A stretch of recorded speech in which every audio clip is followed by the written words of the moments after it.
nag-save ako. Sabi nila, bilang OFW, matuto tayong mag-say no sa ating pamilya. Sometimes kasi sa atin, abuso ang pamilya. Kasi hindi ko naman silang abuso. Why? They don't know kung ano yung sinasuffer ng bawat OFW. Mga iba, nagbebenta ng tubig. Yung iba, nagbebenta ng pagkain.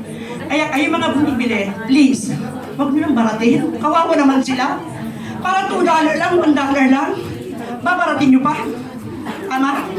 So you help people. Hindi yung pwedeng kayo lang. Tama? Kasi, kung gustong bumili ng mura, pumunta ka sa worldwide, nasa IFC ka eh. Normal, bibit-bitin, mabigat, tapos tatawaran mo, babaratin mo pa. Di ba? Mahirap naman yun. So in short, okay, lahat tayo may kanya-kanya diskarte. Pasensya na kayo ha. Hinabol ko talagang oras na ito. Nahiya ako kay Sir Joey eh. Kasi na-busy ako ngayon eh.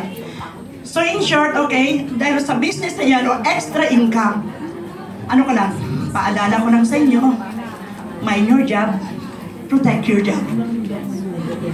Lahat tayo nangangarap ng extra income. What SMBC told you. Tama? Balak mo naman ang SMBC. Di ba? Lahat tayo nangangarap ng mga extra na pagkakakitaan. Kaya lang, you need time management. Tama? Gaya ko, bakit ko natupad ang pangarap ko? Disiplina. Kasi meron akong pinagdaanan. Tama? So ngayon, ang pinagdaanan mo na yon, yan ang magiging strength mo.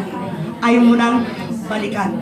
So tayo naman, magpupur, sige. So gaya na binanggit ko, may extra income ka, okay? Kung remember yung pandemic, lahat tayo kulelat, walang makakauwi.